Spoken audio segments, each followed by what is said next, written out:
My makeup looks so bad today. Hi everyone, my name is Shauna in case you don't know, and welcome back to another video. I have been doing online school since 2018, fall of 2018, and I do it in college. And today I'm going to be talking about courses that are good to take online and courses that you should try to avoid taking online. I take most of my online courses through asynchronous learning, which means that there isn't like set times that we have to be there working on the content, and there isn't set times that we have to be there for Zoom calls, but there is like due dates obviously for all the different assignments and things. It works really well for me because of my health issues, but it doesn't work for everyone. But I know that because of COVID, there has been a lot of people doing online courses, so I hope that this video will be helpful and informative for anyone who is either currently doing online courses or anyone who wants to dabble in online courses in the future. Let's start with ones that you shouldn't take online because that list is shorter. First of all, don't take any math online. Math is something that it is good to be able to be in person and to have the teacher or professor visually show you the math on the screen. I took math online when I was in high school, so not college level courses, but I found it to be really challenging. Luckily, I had this like teacher person, so like I would meet this teacher person for like an hour, 45 minutes, and then I would go home the rest of the day and work on my homework. So at least she could like show me visually some of this stuff, but I was really struggling learning stuff on my own, and so I had to rely on like seeing her in person to learn this stuff. So I really don't recommend taking math online, especially when we're talking higher up math courses like say statistics. I mean, statistics does have a large online portion because statistics you'll be dealing with Excel and stuff, but still math is not a good one to take online. Next up, don't take lab sciences online, and don't take sciences with lots of terminology online. So for example, do not take online chemistry with lab. Do not take geology online and things like that because there's a lot of terminology in geology. Like if you can find a much simpler science, then feel free to take it online, but I really do not recommend taking complicated sciences online. And if you take a lab science online, you are going to be having to pay for the lab material at home. It is going to take several hours. I took one lab science course online. I regretted it so much. I was basically working 24/7 around the clock on this lab science course. The labs would take me several hours because there is these complicated instructions, but instead of a professor being there to be like, oh, you're doing this step wrong, let me help you out, something like that, I would make a mistake, then I'd have to start all the way over, but I'd have a limited material, so if I messed up, I would have to go supplement the materials that I messed up on with stuff like at stores, and it was like a big whole mess, and I hated it, and it was one of the most time-consuming courses that I've ever taken, and it was one of the most challenging just because there was so much stuff to do for each lab that I had to find the time to do it on my own, and I had to do it by myself. So it was very challenging, and online lab courses are a hard no. Like, you should not take that online ever. Avoid it at any possibility unless for some reason you have a health issue that's preventing you from doing schoolwork on campus like me. You know, it sucks. And the final one that I would say do not take online no matter what is music.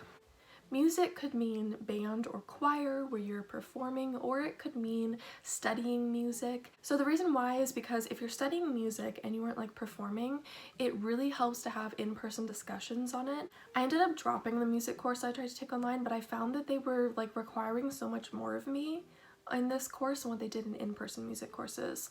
And the thing with like performing is like, if you are doing band and you have no option and you want to keep up your instrument work, go ahead and take it online. But the thing is, there's going to be lag on screens, which means that like you won't 100% be in sync with everyone else around you. It would be a disaster, and singing is the same way. And also, sometimes not everyone has a great microphone, so it just is a mess. I especially think taking like beginning band lessons is a mess online. And next up are the ones that are good to take online. And now I'm not saying that these are going to be super easy. When you get into high school and college level courses, they will be challenging. However, these ones work pretty well in the online format, and I'll sort of explain why for each one. First of all, English. A lot of English classes are in-person discussions, which can be very stressful for people if you have a hard time with public speaking, if you have a hard time voicing your thoughts about it. If you take an asynchronous English course online, it makes it a little easier. It works pretty well because you get to type everything out instead of verbally saying it, which really worked for me. It's not everybody's learning style, but it really worked for me. And if you take it asynchronous and you say don't have the book done exactly on time, you can procrastinate more than you would be able to procrastinate for for an in-person class. So for example, if I was taking an English class and it was on campus Tuesdays and Thursdays, so say I'd have to read half of the book by Tuesday, half the book by Thursday, and I was really behind, but I need to go to class and do the discussions, like you're just gonna have to wing it. You're gonna have to try your best. It's gonna be hard. But say everything online is due at the end of the week on Friday and you don't have time to finish the book before then, like you're really last minute on everything, then you can sort of do it online, which I don't recommend procrastinating, but English is a good one to take online if you are a master procrastinator. Next up is writing. I really like taking writing online because, again, there is the element of writing a lot of times has discussions in class, and sometimes that can be stressful for people, so you get it online. You also get feedback on your writing a lot, and I like to print out the feedback, and then I could like annotate it and make my own marks on the feedback I was getting and then apply it to my own writing. It works really well. Obviously, you don't have to print it out, but it's just an easier format where all of your feedback is just like laid out right there. You don't have to stress taking notes while people are giving you feedback on your stuff. You just can see the feedback right there, take what you want, don't take what you want. Like, it works really well to take writing courses online. Writing courses are also generally easier in my opinion unless you are taking a like research essay class that requires tons of research for the essay. And just giving everyone a heads up, like if you take a creative writing course, I didn't take my creative writing course online, but those are pretty easy. My professor basically would make us all pass if we just turned in our assignments, because with creative writing there isn't like strict guidelines that you have to meet. You're just creatively writing. The next one that is good to take online is college prep and success courses. So these ones are called CG courses in my school. However, it's probably called different names at different places. These courses are just easy credits that you can easily just take for electives, or sometimes they're required. And I find that they're actually better to take online than in person, because when you take them in person, you're essentially just reciting a bunch of the same information over and over again. And if you do this work online, it takes you like an hour or less. Depending on the course, it takes you an hour or less when you're doing it online. However, if you take it in person, you're having to like sit there in person for 2+ hours every week. So I find that these courses are really good to take online. Now, to give you some idea of what these college prep and success courses are like, there's one about like college survival, there's one about finance, there's one about today's careers. I'm just listing the ones that are at my school, but I'm sure that other schools have very similar things. Now make sure that it's listed under these college prep things, because if it's say finance and you take it under business, or you take it in a finance subject, then it's definitely going to be much harder and very different than these college prep success thingies. These like teach you life skills. They're really easy, and they're just easy to knock some credits off while you're trying to get your degree. Another one that I find that is really good to take online, that I've taken a lot online, is psychology courses. I find that you can have really rich discussions on there while also researching additional topics. Some psychology courses take a lot of work, some take a little bit of work, like it really varies based on the professor. However, psychology is one that works really well online, and I have heard that if you take psychology in person, there's a lot of discussions. So keep that in mind. Like if you have anxiety, you don't like talking in class, you like being quiet, online is the better option for psychology. Next up is health. I do not like taking health courses. I do not recommend health courses. However, if you have to take health courses, I do recommend them online. I find that oftentimes when you're taking health courses in person, people can be very immature and sometimes rude, and you can bypass a lot of those people by taking health courses online. What I mean by this is there is a lot of snickering and laughing when mental health topics are talking about and sexual education topics are being talked about in person, and you don't get any of that online because obviously you don't have anybody sitting right next to you that you can hear what they're saying. You can see their discussion posts, but generally people are more mature in their discussion posts. So I find that health is not a course that I enjoy taking, but it is better to take it online than to take it in person.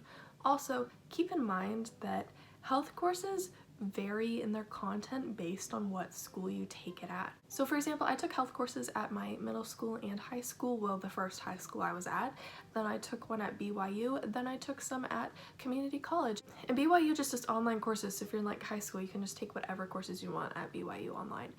So as you can see, I definitely got a very different health experience with each school, and if you're at a religious school, say BYU, what you learn is going to be drastically different from the other schools. So just like keep that in mind. If you know, like if you're doing BYU online courses in high school and you know you're going to be at a different school in college, maybe I'd recommend waiting to take health until you get to that different school that is a little bit less religious. And no hate to any sort of religious things, but in the BYU health course, there was no mention of any sort of sexual education, anything. It was just about mammograms and whatever it's called when men get theirs. and it was like breast cancer awareness stuff. That was like literally the sexual education, and they drilled into you that caffeine was in like illicit drug, like in the same vein as all of these other terrible drugs that are highly illegal. So just keep that in mind. Like, health is a good one to take online. It's not an enjoyable course. I don't think most people enjoy it. However, just take it online instead of in person. It works so much better. There's less awkward tension when certain topics are being talked about. And the final one that I recommend taking online that I was surprised that it actually works really well online is communication. So communication includes things like public speaking or different theories for communication, and it actually works really well online. And also, you can bypass a little bit of public speaking stuff by taking communication stuff online. I took public speaking in person. I actually enjoyed it, but that's because I don't mind public speaking and giving speeches.